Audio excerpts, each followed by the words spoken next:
C'est très important. Khi mà chắc chắn rồi ấy, thì cần phải kiểm tra lại những cái sự phù hợp giữa chẩn đoán của chúng ta với lại các cái thông tin lâm sàng như lâm sàng, chẩn đoán hình ảnh và sinh học phân tử. Khi đúng rồi là phải làm cái việc ấy nữa. Par exemple, des glioblastomes, c'est très fréquent chez l'adulte, très rare chez l'enfant. Quand on fait un diagnostic de glioblastome chez l'enfant, il faut vraiment être certain que c'est ça. Donc il faut tout vérifier, l'âge, les données radiologiques, etc. Một cái ví dụ như là glioblastoma ấy, là cái u mà thường gặp ở người lớn. Nhưng nếu mà gặp nó ở trẻ con ấy, thì phải rất cẩn thận trọng và phải chắc chắn đấy là glioblastoma, bởi vì ở trẻ con ít gặp loại u này. Thì khi mà gặp là phải rất là thận trọng so sánh với tuổi và phải khẳng định 100%. Donc, il faut toujours s'assurer que le diagnostic histopathologique soit concordant avec les renseignements cliniques, les données radiologiques. Vas-y. Khi mà đã chẩn đoán chắc chắn rồi ấy, chẩn đoán chắc chắn khi mà có các cái thông tin khác, những thông tin lâm sàng khác, ví dụ như là lâm sàng, tuổi, chẩn đoán hình ảnh vân vân. Như ấy, từ nãy đến giờ nó cứ day đi day lại mãi cái chuyện là phải có sự phối hợp và có sự tương quan một cách chắc chắn giữa mình với lại lâm sàng với chẩn đoán hình ảnh. Đấy là điều mình khó nhất, từ trước đến giờ mình chưa làm được cái việc này, đúng không ạ? Nó cứ day mãi cái chuyện đấy là phải chắc chắn như thế, nhưng mình cũng làm được. Il faut situer les prélèvements par rapport à l'image radiologique. C'est-à-dire qu'une zone d'infiltration ou d'édème, ça n'aura pas la même morphologie qu'une zone où il y a de la néovascularisation.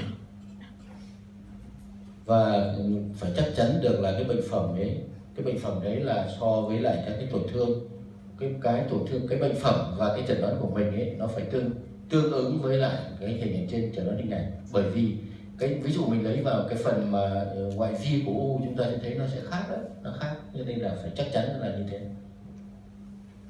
Et c'est en France, on ne fait pas on ne prend pas de décision thérapeutique sans ce qu'on appelle avoir fait une réunion de concertation pluridisciplinaire.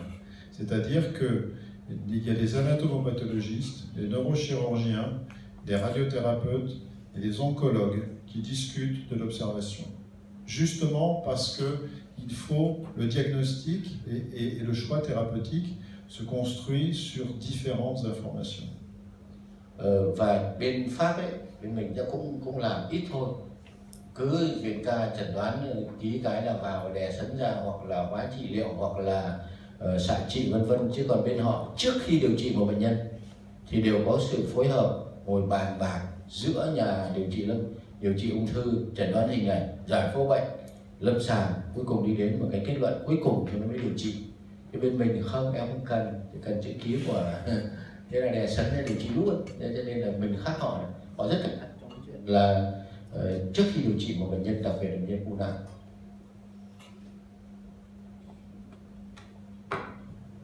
Hay nhưng mà nó hơi ai hỏi gì không? Hay nhưng mà không biết bao giờ mình mới làm được cái này. Có phết nhỉ. Tức là đến lúc này là năm thứ 3, năm thứ 4 của cái lớp này rồi. Thứ 4 nhưng mà vẫn có vẻ chưa tiến triển được cái chuyện là hỏi nó không thèm trả lời. Không thèm trả lời. Họ cứ nghĩ là chúng ta có một cái mổ một con này là bố giải phẫu bệnh biết hết, chẳng cần nói thêm, chưa làm được cái chuyện đấy.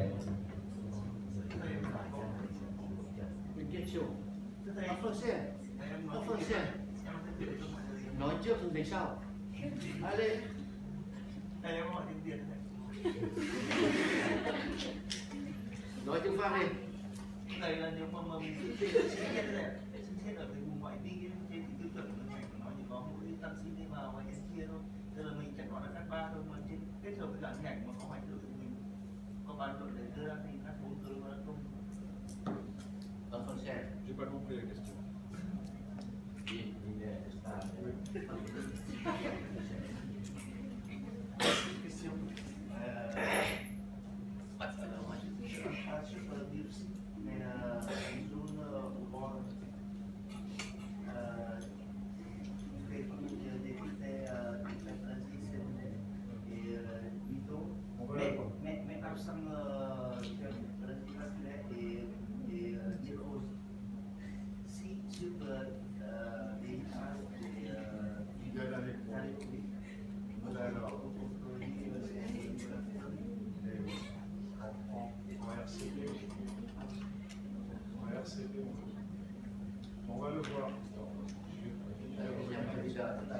nói rồi nhá, tức là trên sinh thiết chúng ta thấy là căn sinh mạnh, rất nhiều tế bào lớn phân chia mà không có hoại tử. Trên chẩn đoán hình ảnh là chẩn đoán có hoại tử, liệu mình có cho cái u ấy là u ác tính căn, tức là glioblastoma không? Đấy, hiểu rồi, bởi vì thiếu quá bé. Thì bây giờ En, sẽ RCP, dans la réglementation pluridisciplinaire, on dira c'est un glioblastome. như vậy, bây giờ hội chẩn giữa hai bên, như vậy là chúng ta thiếu, chúng ta là có tiêu chuẩn của u ác tính này, có tiêu chuẩn của căn sinh mạnh này, nhưng mà lại thiếu tiêu chuẩn của hoại tử. Thế thì phối hợp mà luận với lại hai bên và thảo luận với chẩn đoán hình ảnh, với chẩn đoán hình ảnh có hoại tử, hai bên cộng lại.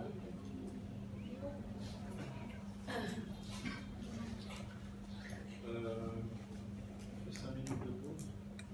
5 minutes de pause. Cái này là phân loại mới nhất năm 2016, nhưng các bạn thì mấy phút thôi. Ok. Các toàn sinh học phân tử mình cũng làm. 5 minutes break. Non mais Mình cần cái kia cơ, mình cần cái đệm cơ.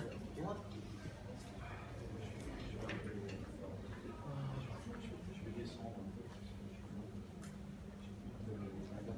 Có cái ghế nó ngồi cái nhỉ? Cái ghế nó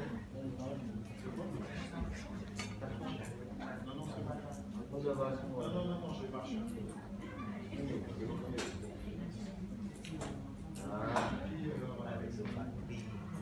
Làm đi rồi, này làm đi rồi. Chỉ mấy phút rồi phút này làm đi rồi. Đây là làm đi rồi, chịu rồi. Có gì nữa?